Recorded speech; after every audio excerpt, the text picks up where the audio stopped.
I'm happy to be here, glad to be here to represent Ball State, to have this experience, and not everybody gets to experience this. So it's fantastic to be able to be here, and I'm really looking forward to the season. So you're the super senior, and I know you're pretty far along in grad school already. Yeah, well, yeah. right? I mean, I've graduated from my master's program, so looking to do something maybe along the lines of coach and GA, and we'll see what we can do, and really just a year for football and a couple classes that'll help me for the future, set me up for the future. Okay, yeah, just for what you have to do now. I know you take 12 hours or something? 12, depending if it's grad school or undergrad, is 12 or 9. So looking forward to this season and being able to try something new. So it's a good opportunity also to kind of not only expand your game, but maybe be a little bit more spotlight for next year. Yeah, exactly. And I think that was one of the decisions, and probably the main one was the teammates. I love my team, and I think we have a great relationship. We hang out, we bond all year long. We play wiffle ball in the summer, whatever it is. We get along really well, and I think it's a team that you would think we've been together for 20 plus years. And I think a lot of that just has to do with the things we've gone through, the struggles we've had have brought us closer, and we knew we had to be close to do what we did last year. And on top of that is another year of prep. Being 24 when I come into the draft, I'm 23 now. Being 24, another year of experience, having almost 4. When you combine all the games, 4 full years of starting, and that speaks a lot to coaches and to GMs at the next level that will help me. Yeah, I know, and I think the educational component too. Yeah. I know 2 off the top of my head, Joe Burrow and Nate Peterman, who got through the grad degree and all within their eligibility and everything. That they look at that as someone who's going to be able to retain the playbook. Yeah, and I think too. You get school paid for. You want to take full advantage, and that's what I try to tell all the young guys that come in is you want to take full advantage of having school paid for, because a lot of guys don't get to experience that. A lot of people don't get to experience that in general, and being able to come out of college without debt and have 2 degrees, maybe 3, whatever it is now that you get 6 years, is phenomenal experience and a great opportunity to set yourself up for the next 40, 50 years, whatever it is you're working on. Talk about that leadership component, especially, being that influence now, on the younger guys. Something that's just come natural to you, or something? Yeah. I think as a younger guy, it's tougher. It's you gotta force yourself. But being an older guy, having started so many games that I did, you talk to anybody that's in our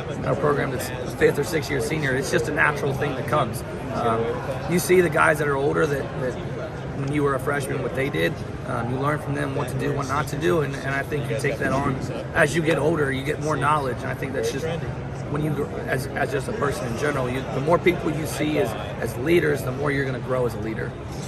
Watching the press conferences last year and at the end of the year for you, I'm based in Florida, so not on site there, but there's some heartfelt stuff. You could just tell. You guys really bonded there. Yeah, we did, and I think the first game was tough when we came into the locker room. We were upset, but there was a understanding. A couple guys said some stuff, but there was a complete understanding that we stay together through this, and we're gonna be celebrating the end of the year, and certainly we did. And not every coach gets 4 years. Right. Yeah. I mean, especially at this level, the MAC conference, and just this day and age in general, you get 2 years that aren't great, and most of the time a coach is out. What's great about that, and President Mearns is they stuck with Coach New, and I think that stuck with us as players. They're behind Coach New, and we're behind Coach New, so we had everybody was with him and through that whole process, and it's a rare sight to see, to be able to do that, and it's turned out great. And then the bowl experience couldn't have gone better, I guess. Well, first bowl experience, as a team, was phenomenal. I know the COVID year we didn't get to do near as much, but we wanted to get that first one. I think that mattered more to us than all the bowl experience stuff before the game, and we were happy to get that win, and we celebrated. So I'm curious for you. I know there's a fan component of it this year too. What would be the pitch of why Coach New should be considered coach of the year? I think you look at the way he coaches, the passion he has for us. He talks about all the other coaches in the staff. They'll run through a brick wall for us, and he'll do the same thing. He's truly a player's coach. He played at Ball State. He wanted a championship, and you can tell with the way he talks with us, the relationship that guys have, that he truly cares about us, and we see that. And guys, it's rare that you get a guy that, like Coach New, that has the relationship with players that he does. It's truly an open door policy for him. You can talk to him about anything. Listen, for him, he's as much as a player's coach and what you want as a player that you can get. Well, appreciate you. So I hopefully run into you in Mobile or Vegas. You're thinking about those kinds of I am.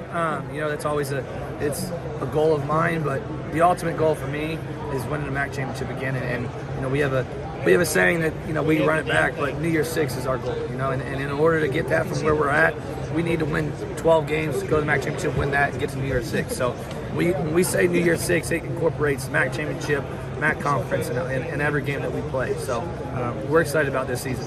Well, then just one last thing then, since you mentioned that, I know it's not going to affect you, your eligibility here, but the possibility of being able to possibly be in a playoff. These are things that maybe didn't have that seat at the table before.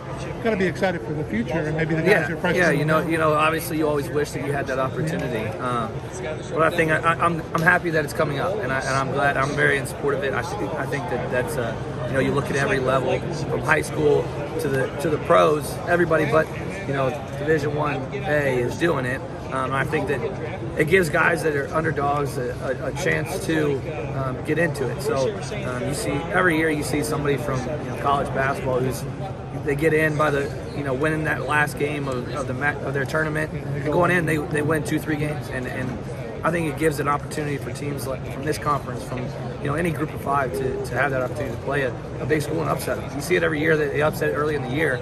I think a team is ranked at the end of the year. There's a reason, and it doesn't matter what conference you're from. You're going to be good enough.